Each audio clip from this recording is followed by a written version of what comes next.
I said, you know, come on, I want to be free.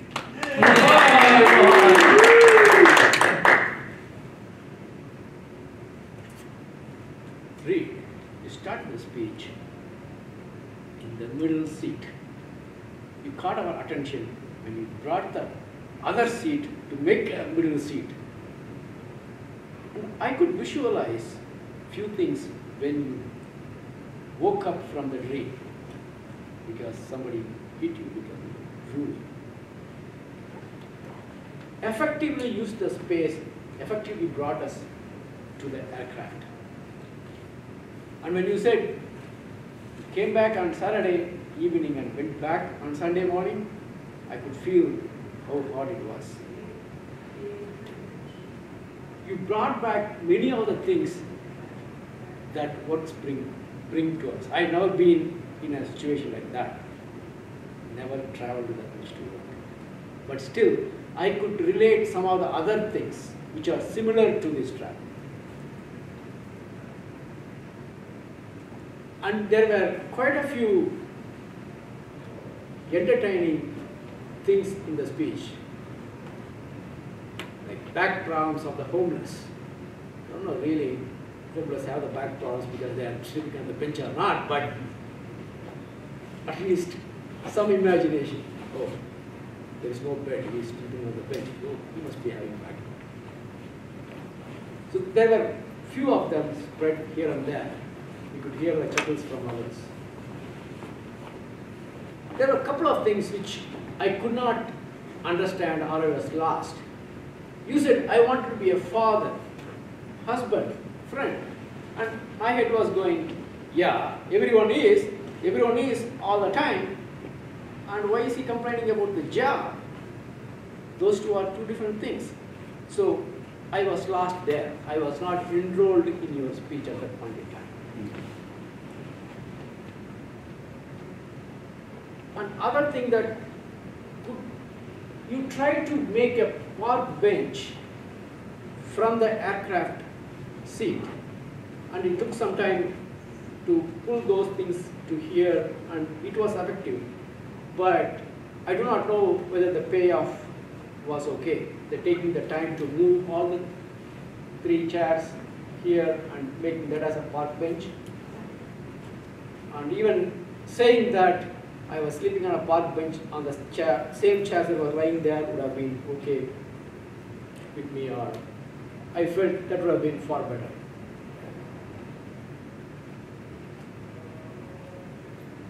And the conclusion was really powerful. You brought back the thing saying, okay, now I'm not thinking from the head, it's coming from the heart. And you saying the things repeatedly, that I want to be a young, handsome corporate executive, and bringing that to from the heart saying, okay, that's it another part, but what's important is being with the family and being with this one. Bringing back the whole thing was very effective. So with that, let me open it up to the Rheid. I love the park bench. I think that was the strongest part of your speech, and I'm not so sure you should open with that. Let me take you back, park bench open, and let me take you back to first class and then the coach. I think that was one of the strongest parts of the speech.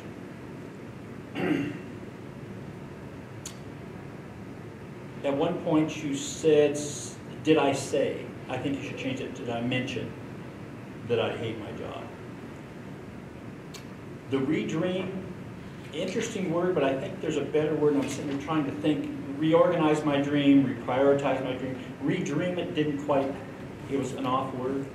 There's probably a better word for that. Along with that, I think you might want to change the young handsome to young hip, something upperly mobile professional, one of those. I mean, that's for the audience to decide whether you're handsome or not. That's. I mean, don't get me wrong, you're a good-looking guy, right? I was trying to think how to do that. Yeah. Young, hip, and maybe one of the terms like, a yuppie, young professional, something like that. And I'll go to Mohan's point about the father, son, friend, husband. I think you should throw some adjectives in there. Attentive father, loyal friend, loving husband, devoted, son. Add some adjectives to that. I mean, it's the makings of a great speech. It just needs a little reorganization and tweaking is all. I think more on the mechanical end of things is when you were laid out on the chairs as a park bench, you were speaking up, and so the volume didn't come through. Mm-hmm. And so if you're going to do that, I think, I know that was sort of a moment there, but for me, I needed a little more volume so I could hear what was going on. Mm-hmm. I think two of the phrases I really liked were the dream job had become a nightmare. I love the reference to Groundhog Day, but if someone hadn't seen the movie, I'm not so sure that would resonate with them. Okay. I mean, it did with me. I thought it was great. There were a lot of little picky uses of phrase that I noticed, and I'm not sure the scary movie metaphor worked for me. It didn't seem like it really fit. For somehow, just from my perspective. One time when you said, is it just me or am I the only one? That seemed a little redundant to me. You said that your life repeats history, and to me, your life doesn't repeat history because that's beyond your life. The word history for me had connotation of beyond your life. So maybe repeats itself would work better for me. And you said you felt it through your body. I would like to hear more specific about where in your body you felt it. Like I felt it in my whatever. When you said I was chasing a dream I already had, you hadn't been chasing the dream that you already had, so maybe some adjustment of that language. Like I was chasing one dream and I already had the dream job, or something like that. Because you weren't chasing the dream you had, you were chasing a different dream. And it ended up not being a dream.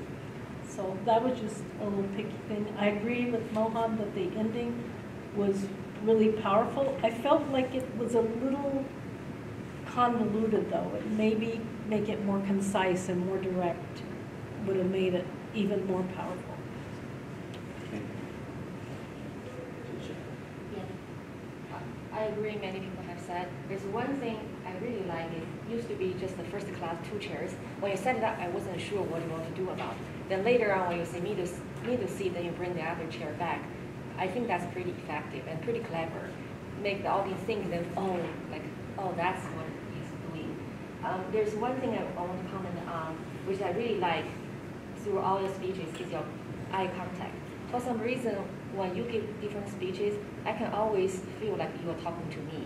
So those eye contact, it's just a delivery. That's funny. I thought he was just talking to me down here. Yeah, exactly. Yeah. So I don't know how you did it. Maybe you can share sometimes. Because for me, certain portion sounds like you're just talking to me, and I feel very engaged and like very genuine. I like this word. Just feel like you're talking to me and make me think, make me really want to listen to what you're talking about, and then reflect to me. Do I think that way, and how about my life? So that's something. I don't know how you're going to improve it, but I really like it. I just like that portion. I think you sustain it. That's what I've noticed, is a lot of people look at everybody, but they kind of hop from person to person. I think when you make eye contact, you maintain that eye contact for a little while, and it really creates a connection. That's what I feel, is that you're looking at me for more than most speakers do. 3 seconds is a long time. Yeah, it feels really personal. Yeah. Quick question. The staging of the seats. Today was the first time I actually tried it with multiple chairs and did the park bench. And I thought at one point just to leave the seats there and make that a park bench, bring the 3rd chair in when it becomes the airplane coach, Yeah, and then make it park bench, then at the very end just point to, instead of sitting in it, and saying, when you find yourself in that middle seat, I hope it's... I think if you do something like my first class seat has become a bench in the park or something to make that transition. So I think if you just go there and lay down, you're still in the airplane. Yeah, that was my concern. That's why I moved it to a different place. Or it might be possible to have two sets of chairs up there. I think if you start with, if you start with the bench, that leaves that there as a prop. And then if you stand up and start talking about when you were in first class, I don't think you should be sitting when you're talking about first class. I think you should go on in a long flowery description of first class and then sit back down in the middle seat and say, I was in coach. Okay. Because when you're actually sitting in one of those chairs, no one in the room will picture that as being first class. Yeah. You should describe the first class. Okay. I didn't use the plastic fork or the peanuts. Forgot the name in my backpack. I've got feedback that the plastic fork was really good, and then it went by showing the peanuts. Yeah. Okay. Overall, we liked your speech. It had great phrases and good connection and great eye contact. And there were few things like we are unable to connect to the dream and redream. And I was, like Linda mentioned, I was unable to connect to the scary movie metaphor either. So, and then the ending was really powerful, could be concise. Thank you very much for this speech.